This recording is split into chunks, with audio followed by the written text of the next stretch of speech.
नमस्कार, जोहार। आप देख रहे हैं वाईबीएन बिहार झारखंड।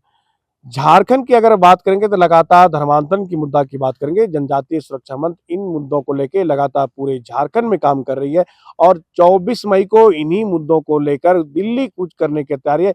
वहाँ महारैली का आयोजन होगा और जनजातीय सुरक्षा मंच इन चीज़ों को लेके लगातार काम भी कर रही है, हर गाँव में काम कर रही है, कस्बे में काम कर रही है और इनका कहना है कि आदिवासी समाज का हक और हुकूक जिनका अधिकार है, उनको दिलाने के लिए हम लगातार भरसक प्रयास करते हैं और धर्मांतरण से कैसे बचा जाए, इन मुद्दों के लेकर लगातार हम लोग काम कर रहे हैं और इन्हीं मुद्दों को लेकर हमारे साथ मेघा उरांव है, जो लगातार काम कर रहे हैं और 24 मई को जो दिल्ली जाएँगे, इनको लेकर इनका क्या रणनीति रहेगा, कितने लोग जाएँगे, कितने संगठन के लोग जाएँगे, इन तमाम मुद्दों को लेके हम उनसे बात करेंगे। दादा, सबसे पहले वाईबीएन बिहार झारखंड में आपका बहुत-बहुत जोहार रहेगा। धन्यवाद। जोहार है और आपके चैनल को देखने वाले, सुनने वालों को भी जोहार है, नमस्कार है। दादा, जो 24 मई को आप लोग दिल्ली कूच कर रहे हैं, क्या मुद्दा रहेगा? कितने लोग रहेंगे? कितने संगठन रहेगा? किन-किन बिंदुवार से बताएँगे कि आखिर क्या वहाँ पे जो मुद्दे उठाएँगे आप लोग महारैली में? जनजाति सुरक्षा मंच का एक ही मांग है, जो अपने मूल धर्म, मूल पद्धति को त्याग कर ईसाईयत में चला गया है, उनका आरक्षण से वंचित हो, उनका सुविधा वंचित हो। यही मांग को लेकर के आगामी 24 मई 2026 नई दिल्ली के ये लाल किला मैदान में वहाँ पर सभा होगी और उसमें पूरे देश स्तर से लोग जा रहे हैं। सभी जनजाति के सभी जनजातियों के में से सब लोग वहाँ पर पहुँच रहा है और अभी तक रिपोर्ट आया है पूरे देश स्तर में करीब 1.5 लाख का पंजीयन हो चुका है और अभी बाकी है। और उससे पहले पूरे देश भर में प्रत्येक प्रांतों से पूरे ट्रेन का रिज़र्व हो रहा है, जो स्पेशल ट्रेन उसके लिए दिल्ली जाएगी, है ना? तो झारखंड रांची से भी एक ट्रेन मने रिज़र्व होने वाला है और एक टाटा नगर से। इसी तरह प्रत्येक प्रांतों से आपका रिज़र्व होगा और प्रत्येक प्रदेशों से अपने पारंपरिक वेशभूषा, वाद्य यंत्र के साथ वहाँ पहुँचेंगे और दिल्ली में वहाँ जो हमारे जो अधिकारीगण लगे हुए हैं तैयारी में और सभी सेक्टर होगा, हर क्षेत्र, हर प्रांत के अलग-अलग ठहरने के लिए भी व्यवस्था हो जा रहा है। और 24 मई के लिए यहाँ से झारखंड से 22 मई को यहाँ से प्रस्थान करेंगे और उसी तरह सबको 23 तारीख को वहाँ पर पहुँचना है और 24 तारीख दिन को भोजन के पश्चात वहाँ पर लाल किला मैदान में वहाँ पर पहुँचना है। और जनजाति सुरक्षा मंच के आपने कहा कि जनजाति सुरक्षा मंच 2006 में गठन हुआ, उसके पश्चात 2009 से लगातार अपनी मांग करते रहा है और ये मांग कोई नई मांग नहीं है। दादा, नहीं, ये माँग आप लोग केंद्र सरकार से करेंगे? उनको बोलेंगे नया पॉलिसी लाइए इन चीज़ों को लेके जो आपने कहा है कि अगर जो कन्वर्ट हो चुके हैं आदिवासी ईसाई में, उनकी सब कुछ खत्म कर दिया जाए, आरक्षण खत्म किया जाए, जो कोटे से उनका लाभ मिल रहा है वो टोटल खत्म किया जाए। ये केंद्र सरकार से माँग होगी आप लोगों की? जी, बिल्कुल। ये जो मांग है, जो वहाँ पर गर्जना रैली जो हो रहा है या जो सांस्कृतिक समागम के नाम से वहाँ पर जुटान होगा और केंद्र सरकार से लगातार भी मांग किए जा रहा है। ये जो एक हम लोगों का जो 24 मई को होगा, वो एक शक्ति प्रदर्शन होगा और बहुत बड़े पैमाने पर बड़े एकदम माने हज़ारों लाखों का हम कह सकते हैं, वैसा जुटान होगा और एक ताकत हम लोग को दिखाना है कि अब जो भी धर्मांतरित हो चुके हैं, क्योंकि ये मांग 1970 में बाबा कार्तिक उरांव जी ने उठाया था कि जो भी धर्मांतरित हो चुके उसका आरक्षण नहीं मिलना चाहिए। तो वो काम जो ठंडे बस्ते में रह गया था, उसको पुनः जनजाति सुरक्षा मंच के माध्यम से इसको उठाया गया और उस बीच में कई कार्यक्रम हुए, आपको मोरहाबादी में हुए, माने पूरे प्रदेश में रैला हुए। ये जो रैली हो रहा है, महारैला हो रहा है, ये 24 मई को बहुत भव्य रूप से ऐतिहासिक होगा। ऐसा हमको लगता है कि नई दिल्ली में किसी भी संगठन में इस तरह का इतना ताकत या इतना माने झोंका होगा, ऐसा हमको लगता है। और जनजाति सुरक्षा मंच पूरे पूरे ताकत के साथ उतर रहा है और केंद्र सरकार से मांग करेंगे हम लोग कि जो आदिवासी सी जनजाति अपने मूल पद्धति से त्याग करके ईसाईयत में चला गया, उसका आरक्षण बंद हो। जिस प्रकार के एसी समाज के लोगों को जो समाप्त हो जाता है, उन लोगों का जैसे ही अपना ईसाईयत में या मुस्लिम में तो चले दादा जाते ये हैं। मुझे अपनी सवाल है जो कोर्ट अभी कुछ दिन पहले संज्ञान लिया था, जिस बात आप कह रहे हैं, क्या लगता है उस कोर्ट को मतलब वो एसटी पे भी लागू होना चाहिए? कोर्ट ने तो नहीं कहा है लेकिन आप लोग की माँग है कि कोर्ट भी इस चीज़ को संज्ञान ले? जिस तरह आपने एससी समाज की बात किया कि अगर वो ईसाई में कन्वर्ट होता है तो उनकी स्वतः सब कुछ खत्म हो जाएगी। क्या एसटी समाज के लिए भी ऐसा प्रावधान आनी चाहिए? बिल्कुल, यही माँग हम लोग कर रहे हैं।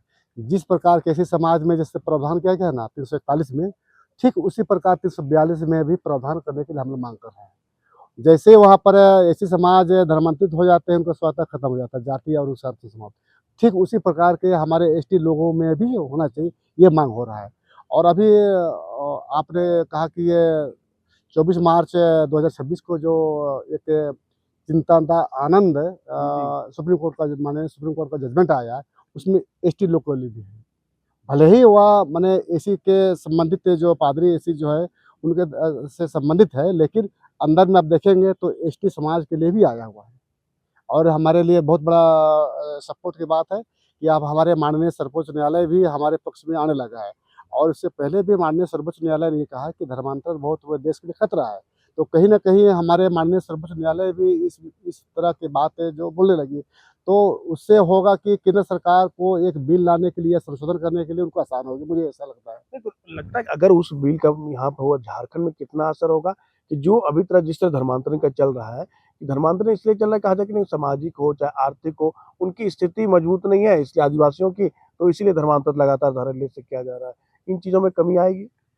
बिल्कुल, जब उनका जाति प्रमाण पत्र निरस्त होगा, जाति प्रमाण पत्र निर्गत नहीं होगा और जो मिलने वाला सुविधा वंचित हो जाएँगे, तो स्वाभाविक रूप से अपने मूल धर्म में वापसी होगा। वापसी का भी प्रावधान किया गया है। समाज के द्वारा उनको स्वीकृति मिलेगा, उनको समाहित करेंगे और उनको बहुत सा प्रावधान किया गया है, वो भी व्यवस्था है। तो निश्चित रूप से ये बिल लाने के लिए ऐसा अगर सर्वोच्च न्यायालय के द्वारा या कानून में संशोधन होगा, तो निश्चित रूप से धर्मांतरण जो हो गए हैं लोग हुए हैं, वो पुनः अपने मूल धर्म में वापसी हो जाएँगे। ऐसा मुझे अब पूरा विश्वास है। ऐसे लोगों के लिए आप लोग कुछ करने जा रहे हैं जो कन्वर्ट हो चुके हैं, क्या वो पुनः अगर वापसी करना चाहते हैं अपने धर्म में, ऐसे लोगों कोई आप लोग अवेयरनेस या कोई सभा करने जा रहे हैं? इन चीज़ों को लेके कोई आपकी जो जनजातीय सुरक्षा मंच है, कोई कदम उठाने जा रही है? देखिए, हम लोग लगातार प्रयास में हैं कि जो भी भूले-भटके, जाने-अनजाने में जब धर्मांतरित हो चुके हैं, ऐसे लोगों को भी हम लोग घर वापसी के लिए हम लोग उनको अपने मना, बुझा, समझा करके वापस करा रहे हैं और वापस हो रहे हैं। अभी छत्तीसगढ़ में आप देखेंगे तो लगातार हो रहे हैं वापस। और यहाँ पे भी हम लोग कराए हैं, खुद कराए हैं और बहुत जल्द हम लोग को ये चान्हो मांडर तरफ कराने जा रहे हैं, वहाँ का भी आवेदन-ववेदन आ रहा है।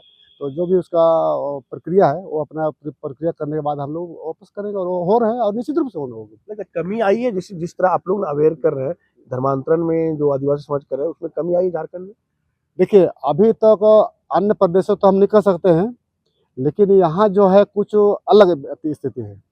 यहाँ कुछ अधिक ही भ्रमित लोग हैं और अगर अगर बगल का राज्य में प्रांत में देखेंगे छत्तीसगढ़ में, तो वहाँ पर तो रुक गया है और वापसी होने लगे, है ना?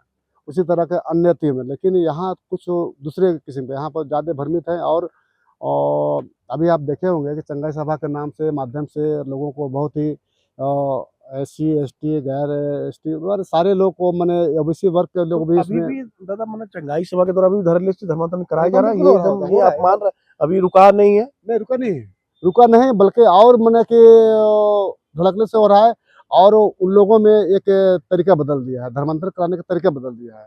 तरीका क्या बदल दिया है कि पहले होता था कि अगर एतवा है, एतवा को अगर धर्मांतरण करा दिया है, वो धर्म परिवर्तित हो गया है, तो उनको एतवा से एंथोनी बनाता था। फिर अब एतवा से एतवा ही रहता है। अभी सोनिया है तो सोनिया ही रहेगा, है ना? इस टाइप हो गया ना, ताकि ये ना लगे कि हम इसको धर्मांतरण करा लिए या धर्मांतरित हो चुका है ना।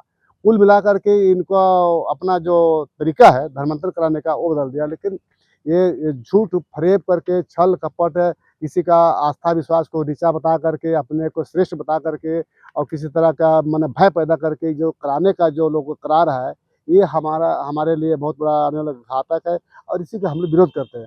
हम लोग किसी धर्म का विरोध नहीं करते हैं, लेकिन छल-कपट से कराना और किसी का बरगला कर कराना, किसी को दूसरे धर्म का आस्था विश्वास को गलत बताना, ये हमारा विरोधी है। जो लोग दिल्ली की आपने बात किया कई लोग जाएँगे, माने कैसे अब वो लोग के लिए आपने पूरा ट्रेन से व्यवस्था कर दिया है कर दिया गया और लोग जो जुड़ना चाहे उनके लिए क्या कोई तारीख मुकर्रर आप लोग किए हैं कि आपसे मिले, वो जिनको जाना है? देखिए, जनजातीय सुरक्षा मंच के जितना जो कार्यकर्ता है पूरे हर प्रखंड हर जिले में लगे हुए हैं ना, वो सब इस तरह कूपन जो है ना आप देख सकते हैं, इस तरह का जो कूपन कट रहा होगा, है ना, आपको कैमरा में दिखा देते हैं। इस तरह के जो कूपन है पूरे हमारे जो जनजातीय सुरक्षा मंच के जो कार्यकर्ता गण है सारे लोग लगे हैं, समझ लो प्रखंड में, गांव में, प्रखंड में सारा लोग, और कट रहा है पूरा दम। हमने कहा ना कि अभी अभी तक जो पंजीयन है पूरे देश भर में अभी रिपोर्ट आया है, हमारे जो उच्च पदाधिकारी का रिपोर्ट कल परसों हम लोग बैठे थे, हालांकि अभी तक तो 1.5 लाख का पंजीयन हो चुका है और अभी बाकी है। अभी कितना टारगेटेड है, क्या लग रहा है महारैली में कितने लोग जुटेंगे आदिवासी समाज के? देखिए, संगठन की ओर से तो टारगेट ही था कि 5 लाख का, है ना, लेकिन अभी तक रिपोर्ट आया है कि 1.5 लाख का पंजीयन हो चुका है, ऐसा है। और अभी चालू है, अभी हम लोग सब सारा घूम रहे हैं, हर गाँव घूम रहे हैं सब। और अपने जो दिल्ली जाने के लिए हम लोग अपनी जो बढ़िया से बता रहे हैं कि हम क्यों जा रहे हैं, कि हमारा मांग क्या है, और जो समझ रहे हैं वो निश्चित रूप से अपना पंजीयन करा रहे हैं कि आने वाले पीढ़ी के लिए, हमारे बाल बच्चों के लिए, अगर हम अभी अगर नहीं जागे, अब अभी अगर हम नहीं बचाएं तो आने वाला हमारा जो पीढ़ी जो वो माफ़ नहीं करेगा। जिस तरह हमारा जो अस्तित्व और अस्मिता, हमारा जो पहचान है वो खत्म हो जाएगा, क्योंकि हर लोग हर तरफ से अभी ईसाइयत की ही बात करेगा, ईसाइयत की तरह ही अपना काम करेगा, ईसाइयत की तरह अपना अनुष्ठान करेगा, ईसाई की तरह तो हमारा जो मूल जो पहचान है, जो भी प्रथागत के अंतर्गत हम लोग जो करते हैं वो खत्म हो जाएगा। तो इसलिए हमारा मांग वही है। और सबसे बड़ी बात है, दिक्कत की बात है कि धर्मांतरण होने के बाद भी वो दोहरा लाभ लेने का काम करते हैं, उधर ही बने रहना चाहते हैं, ईसाई में बने रहना चाहते हैं, फिर आदिवासी बने रहना चाहते हैं, तो ये नहीं चलेगा ना। आप एक ही तरफ रहो, हम लोग को मांग एक ही है, आप चाहे अल्पसंख्यक ईसाई में रहो या तो आदिवासी में। और आदिवासी बने रहना है तो हमारा जो रूढ़ी कस्टम है, जो हमारा जो व्यवस्था है, जो हमारा आदिवासियों का जो लक्षण है, हमारा जो उसका पहचान है, उसको बने रहिए। आप दोनों पहचान ले नहीं सकते ना। अब ईसाइयत की बात कीजिएगा, फिर ध्रुव बात कीजिए तो नहीं चलेगा, एक तरफ रहिए, मेरा सीधा बात है। चलिए, 24 मई की तैयारी लगातार चल रही है जनजातीय सुरक्षा मंच की, और हमारे साथ मेघा हो रहा था, इन्होंने कहा है कि जिन्हें आदिवासी की अस्मिता को बचाना है वो दिल्ली जरूर जाएंगे, और हम लोग का लक्ष्य है लगभग 5 लाख लोग दिल्ली में जुटेंगे। लेकिन देखना होगा, अभी इन्होंने कहा है कि 1.5 लाख लोगों ने पंजीयन अभी तक करा चुके हैं, लेकिन देखना होगा कि वहाँ का रैली 24 मई के बाद क्या धर्मांतरण में कितनी कमी आती है, क्या और कितना जागरूक करने का काम जनजातीय सुरक्षा मंच को झारखंड में करना होगा। सहयोगी निहित के साथ मनीष झा, YBN बिहार, झारखंड।